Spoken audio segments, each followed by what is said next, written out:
pagi, siang, sore, dan malam. Selamat datang pada kegiatan training kali ini.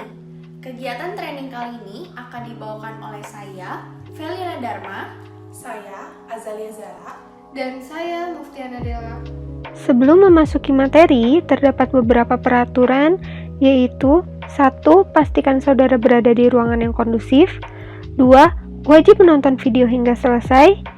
Dan yang ketiga, menyiapkan catatan untuk mencatat hal yang penting.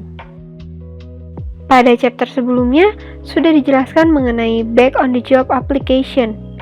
Secara singkat, pada chapter ini kami akan menjelaskan bagaimana Back on the Job Application secara lebih rinci dan juga lebih lengkap. Baik, kita akan membahas mengenai Back on the Job Application. Apa yang teman-teman pikirkan ketika mendengar kalimat Back on the Job Application? Teman-teman boleh berpendapat di kolom komentar ya. Back on the Job Application adalah sebuah penerapan kembali hasil training di tempat kerja. Sebuah training hasilnya dapat berjalan dengan efektif ataupun tidak efektif. Hal tersebut dapat terjadi tergantung pada penerapan kembali hasil training di tempat kerja. Dan hasilnya tentu dapat dipertahankan oleh masing-masing individu. Training tersebut akan menjadi tidak efektif apabila tidak ada penerapan kembali, karena pesertanya tidak akan mendapatkan manfaat dari training tersebut. Sayangnya, tahap pengaplikasian ini seringkali tidak termasuk ke dalam desain training. Namun, ada banyak cara untuk merancang program training agar penerapan hasil training dalam pekerjaan dapat terjadi. Dalam training akan mencakup 3 periode waktu. Yang pertama, yaitu sebelum acara training dimulai. Yang kedua, pada saat training sedang berlangsung. Dan yang ketiga, setelah training selesai. Sebelum memasuki materi lebih lanjut, kami sudah menyiapkan kerangka pikir atau mind map yang bisa teman-teman perhatikan terlebih dahulu. Jadi, seperti yang sudah dijelaskan sebelumnya, terdapat 3 periode waktu di dalam program training, yaitu 1. Sebelum acara training dimulai, 2. Saat training sedang berlangsung, dan yang ketiga setelah training selesai. Kemudian, langkah-langkah yang bisa dilakukan di dalam periode sebelum training adalah 1. Pre-training participant supervisors, 2. Briefing participant supervisors, 3. Kerjasama dengan supervisor, dan yang keempat, meminta peserta dan supervisor untuk menentukan program training. Lalu, masuk ke periode selama program training, yaitu 1. Waktu latihan yang cukup untuk penguasaan keterampilan, 2. Melakukan pembelajaran di luar training, 3. Mempraktekkan keterampilan secara realistis, 4. Mengatur waktu peserta agar dapat melakukan back on the job application. Dan yang terakhir adalah periode setelah training selesai. Terdapat 11 strategi yang dapat dilakukan. Yang pertama, self-assessment. Kemudian yang kedua, job aids. Yang ketiga, re-entry advice. 4. Obstacle assessment. Yang kelima, peer consultation. Yang keenam, peer teaching. 7. Self-monitoring. Yang ke-8, contracting. 9. Action plan. 10. Follow-up questionnaire. 11. Follow-up coaching and support. Untuk penjelasan lebih lanjut, teman-teman dapat menyimak video ini sampai akhir ya. Tetapi sebelumnya kami akan memberikan waktu kepada teman-teman untuk melakukan peregangan, minum air putih, dan istirahat sejenak agar teman-teman bisa lebih fokus dan semangat lagi untuk mendengarkan materi.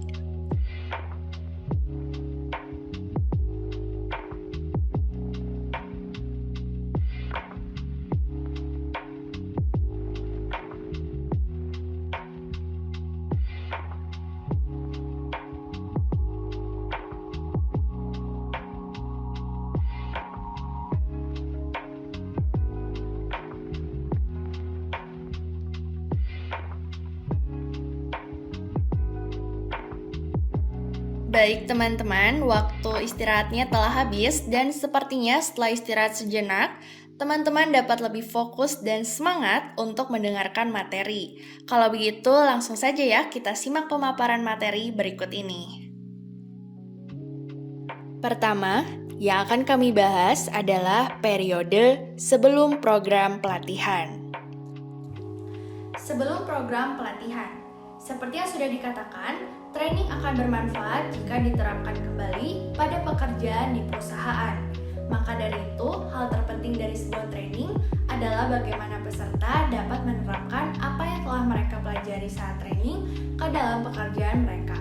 Hal yang dapat trainer lakukan saat akan memulai training yaitu pertama, pre-training participant supervisors. Yang kedua, briefing participant supervisors about the training.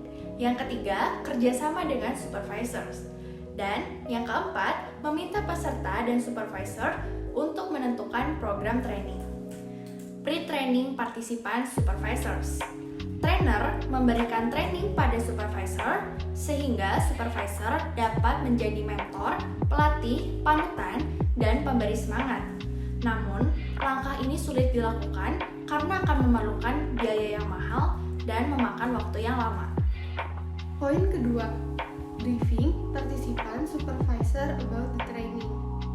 Pada tahap ini, trainer melakukan briefing pada supervisor dan memberikan uraian penjelasan mengenai training yang akan dilakukan. Dalam briefing tersebut, hal penting yang perlu dibahas adalah 1. Tujuan dari program training. Yang kedua, garis besar training yang akan dilakukan. Yang ketiga, jenis kegiatan atau program training yang digunakan. Yang keempat, materi yang akan disampaikan dalam training. Dan yang kelima, memberikan saran kepada supervisor untuk memfasilitasi praktek dan penerapan lebih lanjut kepada karyawan. Tentunya dengan mempertimbangkan tujuan dari perusahaan. Dengan mempertimbangkan tujuan dari perusahaan, training akan berjalan dengan efektif dan pihak perusahaan menjadi yakin bahwa keterampilan baru karyawan tersebut berhubungan dan sesuai dengan tujuan perusahaan. Kerjasama dengan supervisor. Dalam hal ini, trainer dapat berdiskusi dan bekerja sama dengan supervisor dalam mempersiapkan training. Nantinya, supervisor dapat mengarahkan karyawannya untuk membaca terlebih dahulu materi training, kemudian diberikan tugas persiapan training, dan pastikan setiap karyawan mengumpulkan tugas persiapan training tersebut. Supervisor juga dapat berdiskusi dengan karyawannya untuk menentukan 1 atau 2 masalah yang akan dibawa ke program training sebagai contoh kasus. Misalnya, contoh kasus mengenai mengelola perilaku karyawan yang sulit. Nanti, trainer dapat meminta peserta karyawan untuk menulis deskripsi singkat mengenai 2 insiden di mana bawahan bertindak tidak bertanggung jawab. Kemudian, insiden-insiden ini akan didiskusikan dalam kelompok-kelompok kecil selama training. Trainer akan meminta peserta untuk memilih insiden dengan berkonsultasi bersama supervisor mereka sendiri. Sehingga, harapannya setelah program training, peserta dapat berbagi kepada atasan mereka mengenai apa yang telah dipelajari. Keempat, meminta peserta dan supervisor untuk menentukan program training. Dalam hal ini, supervisor dan karyawannya diminta untuk memilih proyek yang akan dilakukan sebagai bentuk dari hasil training. Hal ini dapat dilakukan secara virtual. Namun, trainer tetap perlu memberikan arahan tertulis yang sangat jelas. Kemudian, trainer juga perlu menawarkan bantuan dan klarifikasi melalui telepon atau email. Aplikasi Back of the Job dapat dibangun dan diterapkan ke dalam desain program training apabila peserta datang ke program training dengan proyek yang telah didiskusikan bersama supervisor. Selanjutnya, kita akan memasuki periode selama program pelatihan. Selama program pelatihan, saat trainer mengajarkan keterampilan baru, terdapat hal-hal yang dapat dilakukan agar meningkatkan retensi atau penerapan di tempat kerja. Hal pertama adalah memberikan waktu latihan yang cukup untuk penguasaan keterampilan. Beberapa trainer memiliki kecenderungan untuk bergerak cepat dari satu keterampilan ke keterampilan lain tanpa adanya latihan yang cukup. Misalnya, trainer trainer memberi kesempatan kepada peserta untuk role play wawancara perekrutan dan memberikan feedback tentang kinerja tersebut, tetapi tidak memberikan kesempatan bagi peserta untuk mengulang role play tersebut berdasarkan feedback yang diterima. Peserta perlu melakukan pembelajaran lebih di luar training agar peserta dapat merasa percaya diri dalam melatih keterampilan baru. Kepercayaan diri semakin bertambah ketika peserta menguasai latihan dengan tingkat kesulitan yang semakin meningkat dan akhirnya peserta dapat benar-benar memiliki keterampilan tersebut. Berikut adalah contoh kasusnya. Dalam program pelatihan mediasi konflik, peserta melatih keterampilan mediasi dalam berbagai situasi. Ketika praktek roleplay terbatas hanya pada klien tertentu, maka peserta sering mengalami kesulitan untuk menerapkan keterampilan dalam kehidupan nyata karena klien sangat bervariasi.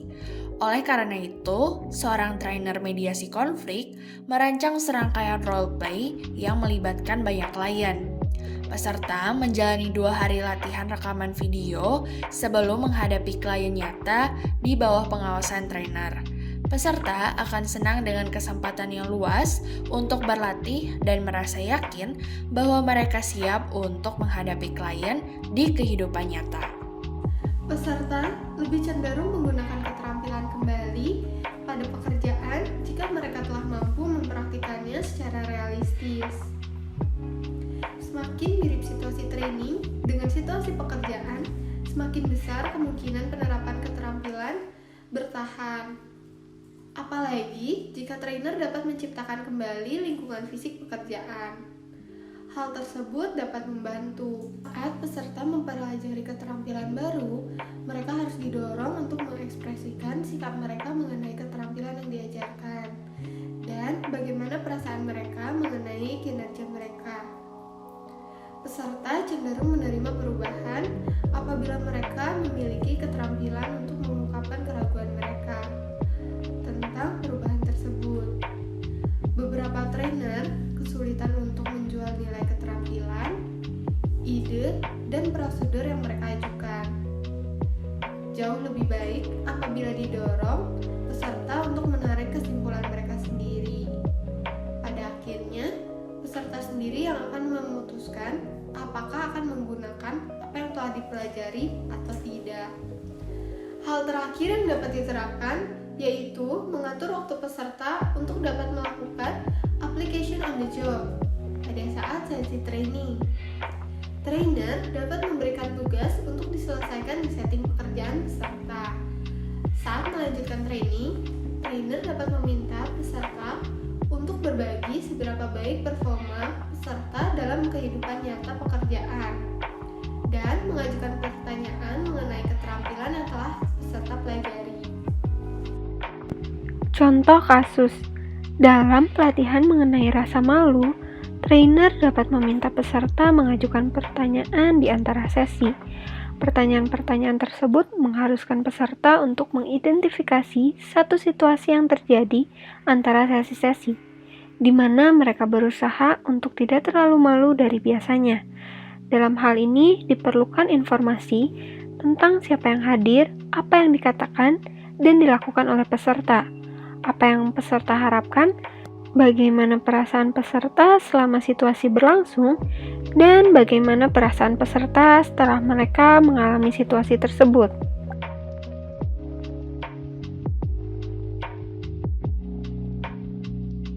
Teman-teman, sebelum kita masuk ke materi selanjutnya, teman-teman dipersilahkan istirahat kembali untuk merehatkan pikiran sejenak. Dan kita akan kembali setelah 2 menit ke depan, dan selamat beristirahat.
Teman-teman, waktu istirahatnya sudah selesai.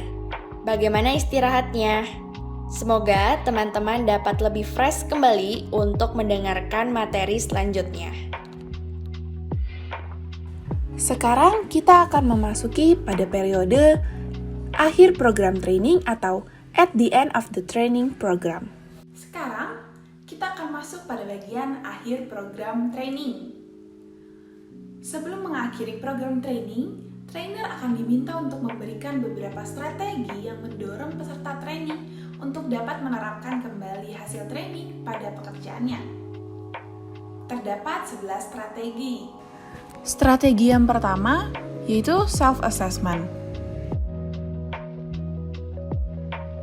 Strategi yang pertama yaitu self-assessment. Peserta akan diminta untuk melakukan self-assessment pada hal yang telah mereka pelajari tentang diri mereka sendiri. Hal yang dievaluasi termasuk pengetahuan, perilaku, dan sikap mereka. Terdapat berbagai teknik yang dapat membantu peserta dalam melakukan self-assessment, misalnya kuesioner, post-test, ataupun role play. Strategi yang kedua, job aids. Strategi yang kedua ada job aids. Menggunakan alat bantu kerja seperti checklist, worksheets, dan berbagai bentuk lain yang mungkin dalam format elektronik ataupun kertas. Alat bantu akan menyediakan struktur yang membantu peserta mengingat dan menerapkan hal yang dipelajari selama training. Alat bantu paling efektif jelaskan dan dicoba terlebih dahulu di dalam training.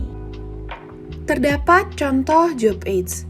Peserta dalam program manajemen training diberikan checklist atau daftar periksa untuk digunakan dalam mempersiapkan wawancara yang akan datang dengan karyawan bermasalah. Checklist dapat dikirim melalui email kepada peserta setelah sesi atau diposting ke situs grup. Strategi yang ketiga, re-entry advice. 3. Re-entry advice. Setiap program training mungkin akan diakhiri dengan sesi penutup tentang re-entry advice. Memberikan saran terkait langkah awal yang realistis untuk menerapkan hasil pelatihan di tempat kerja. Langkah pertama termasuk mengatur pertemuan dengan supervisor untuk membahas program pelatihan dan bagaimana menggunakannya. Langkah selanjutnya, peserta akan mengidentifikasi tugas-tugas yang akan menggunakan keterampilan seperti yang dipelajari dalam program training. Contoh re-entry advice. Peserta dalam program virtual training mengenai writing skills diminta untuk menulis tugas dari supervisor. Dengan begitu, peserta mempraktekkan keterampilan menulis yang dipelajari dalam virtual training. Strategi yang keempat, obstacle assessment. Obstacle assessment yaitu asesmen yang realistis mengenai hambatan yang ditemui ketika menerapkan materi pelatihan. Kendala atau hambatan yang paling umum yaitu kurangnya dukungan dari rekan kerja, supervisor, atau orang lain dalam pekerjaan. Kemudian ada kurangnya waktu untuk menerapkan kembali keterampilan baru dan menilai bagaimana keterampilan tersebut telah digunakan. Dan kurangnya mendapatkan feedback dari orang lain. Peserta diberikan waktu untuk mendiskusikan beberapa hambatan yang akan mereka temui dan bagaimana cara mengatasinya. Terdapat contoh obstacle assessment. Di akhir training team building, tim akan diminta untuk mengidentifikasi ancaman yang dapat menghambat efektivitas mereka di masa depan. Menggunakan analisis SWOT, yaitu strength atau kekuatan, weakness atau kelemahan, opportunity atau peluang, dan threat atau ancaman. Tim ditantang untuk mengubah ancaman ini menjadi sebuah peluang di pengembangan mereka di masa depan. Strategi yang kelima, peer consultation. Strategi yang kelima, peer consultation. Salah satu desain terbaik untuk mendorong penerapan hasil training pada pekerjaan pasti melibatkan peer consultation. Dalam hal ini, peserta diatur dalam kelompok-kelompok kecil dengan tujuan untuk mendiskusikan masalah yang terjadi pada masing-masing individu dalam lingkungan pekerjaannya. Setelah setiap masalah dijelaskan, peserta dengan masalah tersebut akan menerima saran dari konsultan, yaitu anggota kelompok lainnya. Proses ini memberikan kesempatan kepada peserta untuk dapat menyimpulkan dan menerapkan pengetahuan serta keterampilan yang telah mereka peroleh dan mencoba keahlian baru mereka. Berikut adalah contoh dari peer consultation. Di akhir workshop tentang pengelolaan keanekaragaman budaya atau Managing Cultural Diversity, peserta dibentuk menjadi kelompok dengan isi 4 anggota. Setiap peserta bergiliran menjadi klien dengan masalah tertentu berdasarkan situasi pekerjaannya sendiri. Tugas anggota kelompok lainnya adalah mengingat dan memilih ide tindakan yang mungkin dapat diterapkan untuk masalah yang diajukan oleh klien. Dengan mengambil bagian dalam proses peer consultation ini, para peserta dapat saling membuktikan keahliannya. Strategi yang keenam, peer teaching. Strategi yang keenam, peer teaching. Cara terbaik untuk menguasai ide dan keterampilan baru adalah dengan mencoba mengajarkan keterampilan tersebut kepada orang lain. Mengajar orang lain juga bertujuan untuk meningkatkan komitmen sendiri sehingga benar-benar memanfaatkan keterampilan yang sudah diajarkan. Peer teaching dapat dilakukan dalam program dengan menugaskan peserta ke tugas yang berbeda dan meminta mereka mempresentasikan tugas tersebut kepada orang lain dalam kelompok pelatihan. Selain itu, peserta juga dapat mempresentasikan materi training kepada rekan kerja yang belum mendapatkan pelatihan.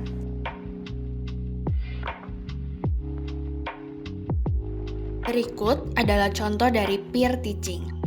Setengah dari anggota sales diberi pelatihan tentang cara membangun hubungan baik dengan berbagai jenis klien. Setiap peserta kemudian dipasangkan dengan sales yang belum mendapatkan pelatihan. Pasangan ini diharapkan bertemu satu sama lain 3 kali untuk berbagi ide dan keterampilan yang diperoleh dari pelatihan atau training. Strategi yang ketujuh, self-monitoring. Dalam melakukan teknik ini, peserta diminta untuk memantau perilaku mereka sendiri. Peserta akan diminta untuk mencatat semua perilaku yang dilakukan agar meningkatkan kesadaran peserta terhadap pengontrolan dirinya. Pemantauan ini sebagai cara untuk mempertahankan program training agar bertahan lama.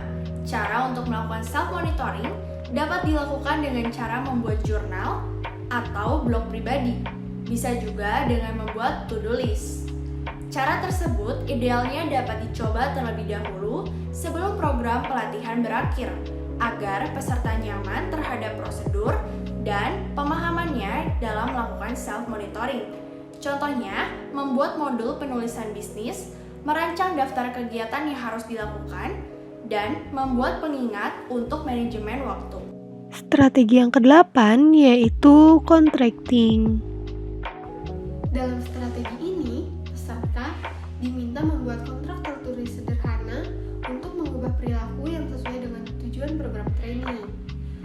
Kontrak dapat dibuat secara informal yang bertujuan untuk diri sendiri dan juga yang formal yang bersangkutan dengan orang lain, seperti peserta, trainer, pemimpin perusahaan, atau rekan kerja. Biasanya, peserta diminta untuk mengumpulkan kontrak dan mengirimkannya kembali setelah ditinjau 1 bulan. Contoh dari kontrak sendiri. Kontrak ini sebagai surat untuk diri sendiri dan bersifat informal. Dengan ini, saya bertekad untuk mengatur waktu dengan lebih baik. Saya akan membuat to-do list dan menyusun skala prioritas untuk tugas-tugas yang saya miliki. Selain itu, saya juga bertekad untuk tidak menunda pekerjaan dan segera menyelesaikannya tugas saya. Berikut adalah contoh kontrak yang bersangkutan dengan orang lain, dan kontrak ini bersifat formal. Diawali dengan kata pengantar seperti, sebagai hasil dari program training kami mengenai eksplorasi karir, saya ingin menerapkan materi yang telah diajari sebagai berikut, dan terdapat isi, yaitu ada 3 poin. Yang pertama, mencari informasi mengenai beberapa karir yang diminati, menentukan rencana karir, dan mengembangkan kemampuan dan keterampilan pada karir yang diminati. Kemudian dilanjutkan oleh tanda tangan peserta dan juga trainer.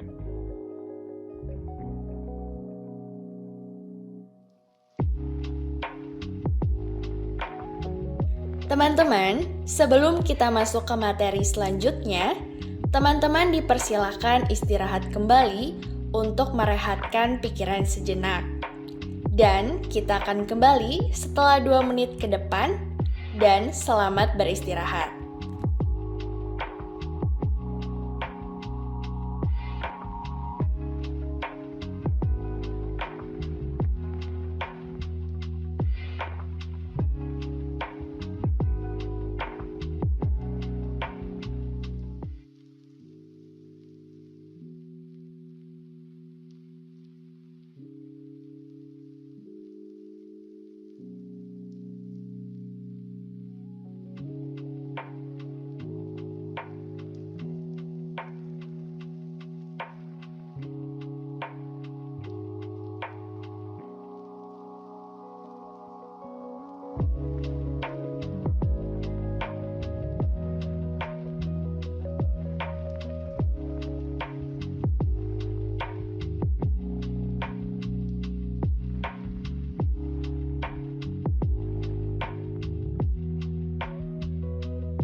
Teman-teman, waktu istirahatnya sudah selesai.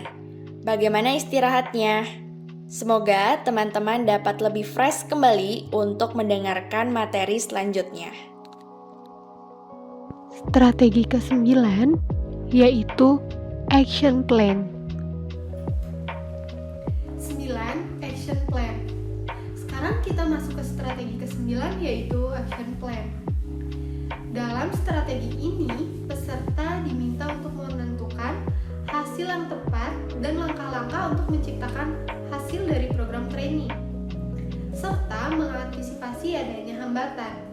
Perencanaan ini juga sebagai salah satu bentuk motivasi diri bagi karyawan tanpa adanya pengawasan khusus.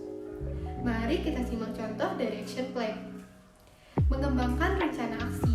Yang pertama, sebutkan 3 tindakan yang ingin Anda lakukan sebagai hasil dari program training. Yang kedua, pilih tindakan yang akan Anda rencanakan untuk didahulukan terlebih dahulu. Yang ketiga, buat daftar hambatan potensial yang mungkin dapat terjadi. Yang keempat, diskusikan dengan pasangan Anda bagaimana Anda dapat mengatasi hambatan ini.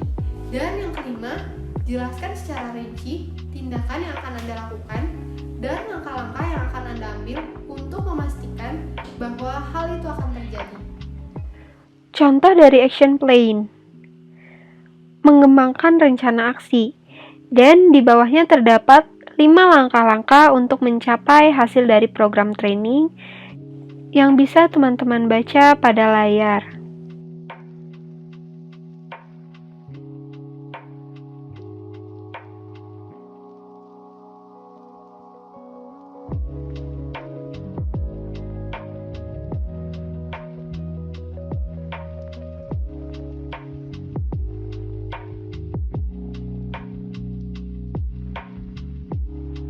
Strategi ke-10 yaitu follow up questionnaire.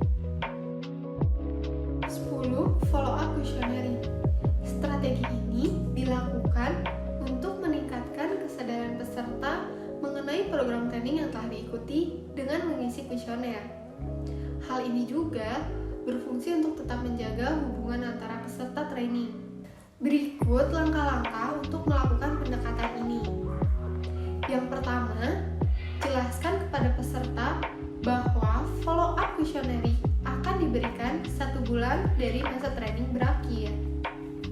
Kuesioner ini dimaksudkan untuk membantu peserta menilai apa yang telah mereka pelajari dan seberapa baik yang mereka lakukan dalam menerapkan pelatihan dan memberikan feedback kepada trainer. Yang kedua, mengajak peserta untuk mengisi kuesioner. Yang ketiga, memperhatikan isi dan kuesioner. Hal-hal yang harus diperhatikan saat membuat kuesioner. Penggunaan kata-kata kuesioner bersifat informal dan ramah. Kombinasikan pertanyaan dari yang paling mudah diisi terlebih dahulu. Gunakan format seperti checklist, rating scale, dan melengkapi kalimat dan juga esai. Tanyakan juga mengenai apa yang paling mereka ingat, keterampilan apa yang mereka gunakan saat ini, dan keberhasilan apa yang mereka sudah capai. Tawarkan kesempatan kepada peserta untuk menghubungi trainer jika mereka ingin bertanya atau memiliki masalah dalam pengaplikasian training.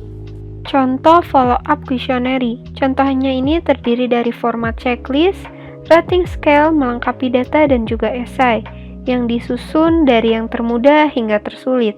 Untuk contohnya bisa dibaca di layar teman-teman.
Strategi terakhir atau strategi ke-11 yaitu follow-up coaching dan support.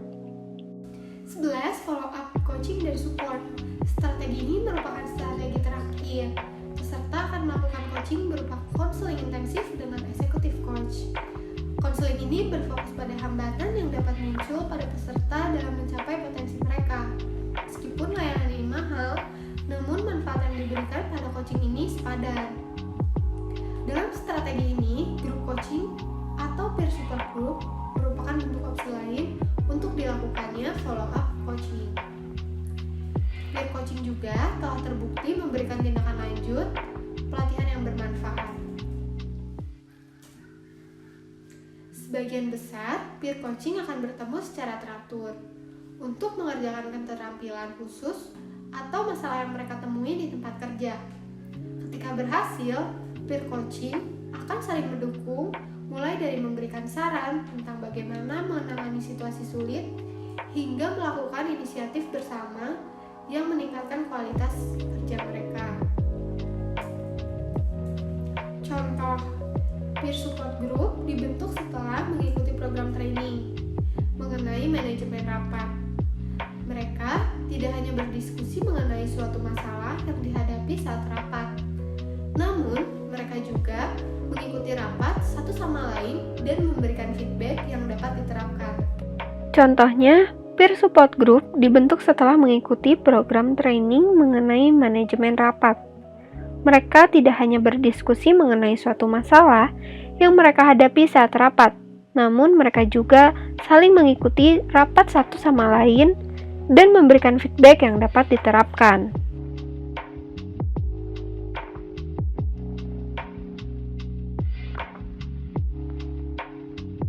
Berdasarkan pemaparan yang sudah dijelaskan, training dikatakan efektif apabila peserta dapat menerapkan kembali hasil training tersebut ke dalam pekerjaan mereka. Dan untuk menerapkan hasil training ke dalam pekerjaan, terdapat beberapa strategi yang bisa diikuti oleh peserta training. Sekian pemaparan materi dari kami. Bagaimana menurut teman-teman mengenai materi yang sudah kami jelaskan? Teman-teman boleh berpendapat di kolom komentar ya. Terima kasih atas perhatian teman-teman. Sampai jumpa di lain waktu.